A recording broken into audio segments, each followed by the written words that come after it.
Assalamualaikum warahmatullahi ta'ala wabarakatuh. Alhamdulillah wa ni'matillah wa la hawla wa la quwata illa billahil aliyyil azim.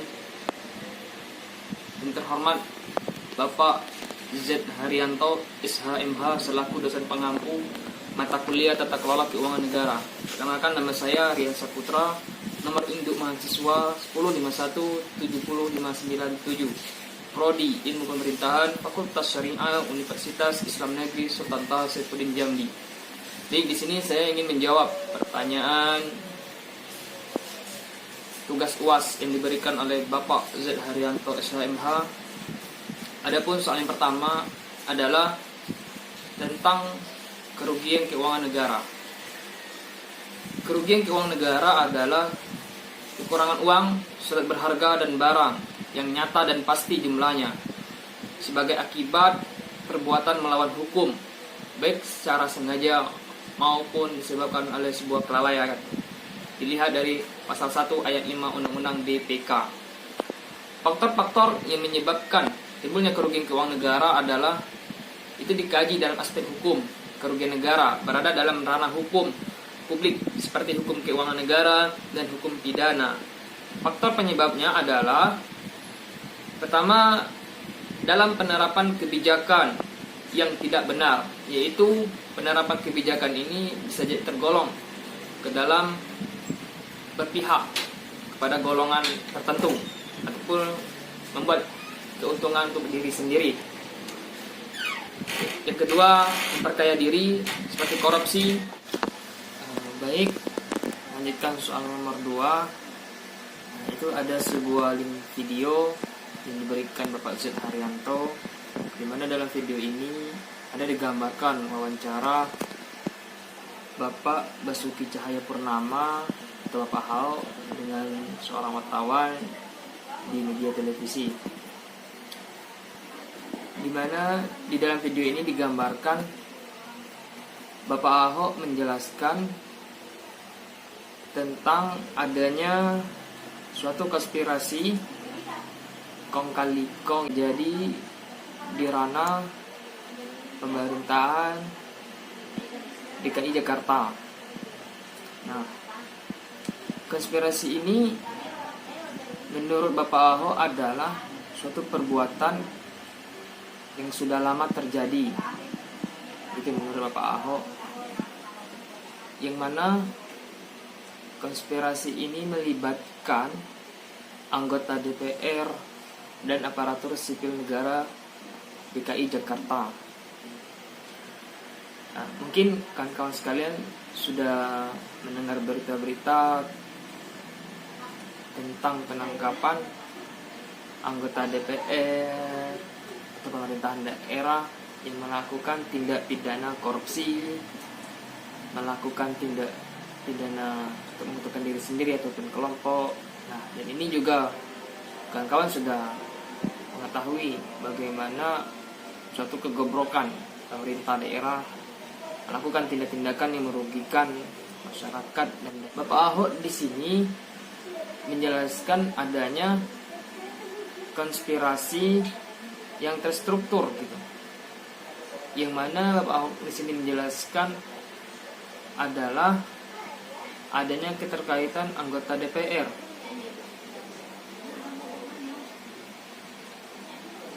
menyulap dana APBD, yang mana anggota DPR melakukan tindak pidana korupsi,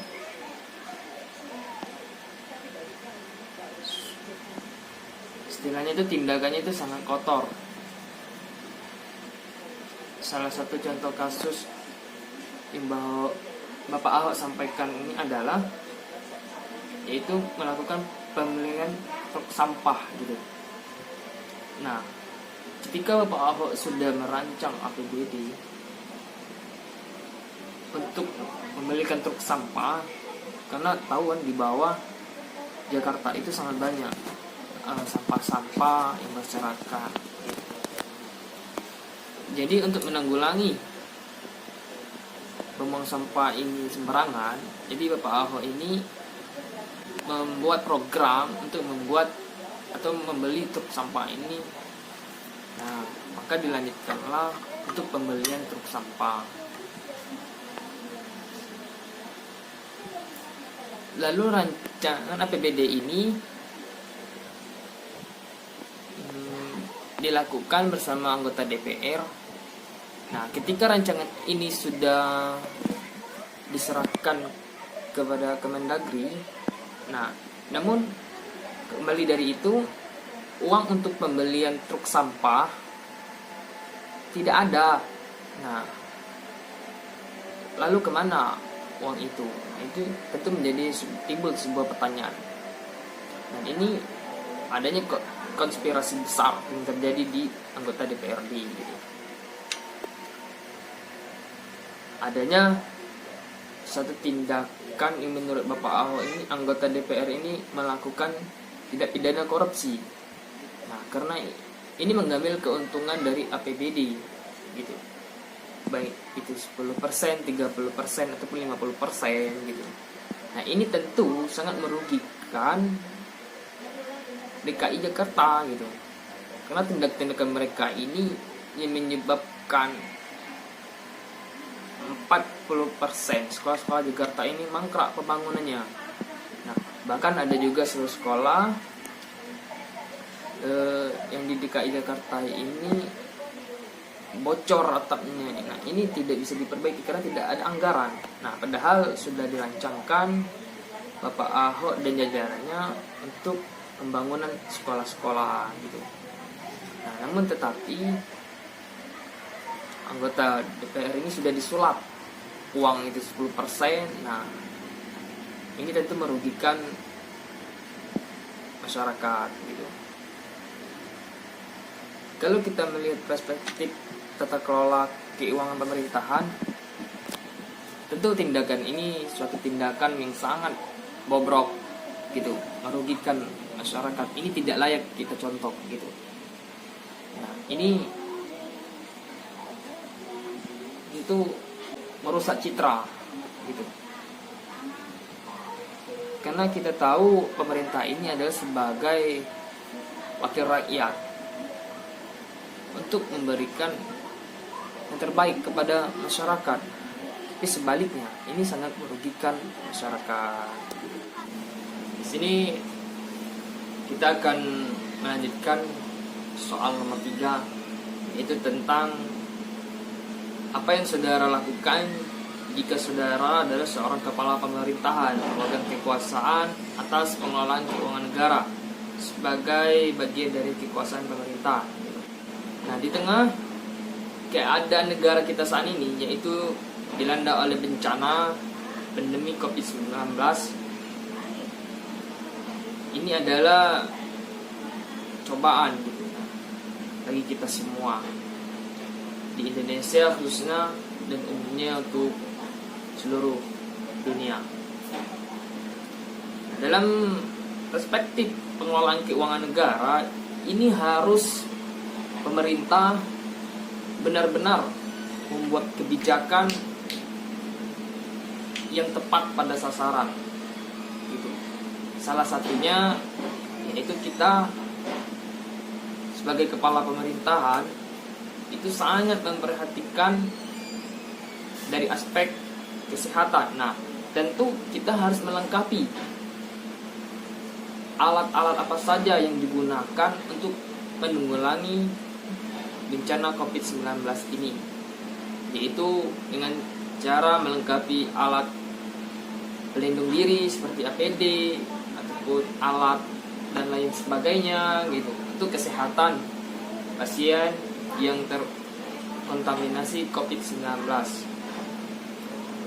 Dari aspek ekonomi, nah ini pemerintah juga harus bijak dalam mengambil sebuah keputusan sesuai dengan keadaan pandemi COVID-19 ini. Banyak masyarakat yang di PHK, hilangnya mata pencarian, serta dengan keadaan yang tidak stabil, tentu mengurangi ekonomi rakyat. Nah, pemerintah harus memperhatikan ini gitu. Jangan sampai ada masyarakat yang tidak makan, masyarakat yang terlantar akibat pandemi COVID-19 ini. Ini tentu memprihatinkan kita semua gitu. Dari aspek keuangan atau dari aspek ekonomi gitu. Di dalam pengelolaan keuangan, nah itu tadi, dan bersyukur kepada pemerintah sekarang ini itu sudah memberikan bantuan seperti bansos, sembako, terus dana BLT gitu. Nah, itu sudah membantu masyarakat yang lagi kesusahan gitu.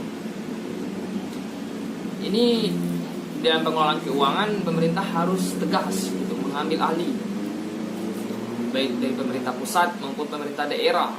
Nah, jangan sampai penyalahgunaan keuangan negara. Nah, karena ini keadaan kita ini sudah tidak bagus gitu. Ditambah lagi apabila salah dalam penyelewengan dana desa, dana daerah, dan sebagainya untuk bantuan COVID-19 ini. Nah, ini tentu sangat memprihatinkan gitu. Jadi, jika saya selaku kepala daerah, hal yang pertama saya lakukan adalah melihat dari aspek kesehatan. Nah, untuk keuangan negara ini harus melengkapi APD contohnya.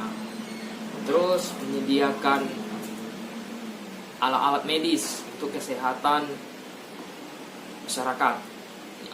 Di dalam pengelolaan keuangan dari aspek ekonomi, nah kita harus memperhatikan masyarakat kita, berikan bantuan seperti sembako, beras, bansos, BLT sekarang ini gitu.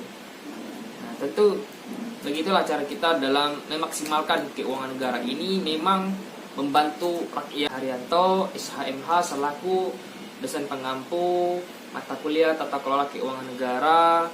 Saya ucapkan terima kasih. Lebih dan kurang saya mohon maaf apabila terdapat kata-kata saya yang salah. Wabillahi taufiq wal hidayah. Assalamualaikum warahmatullahi wabarakatuh.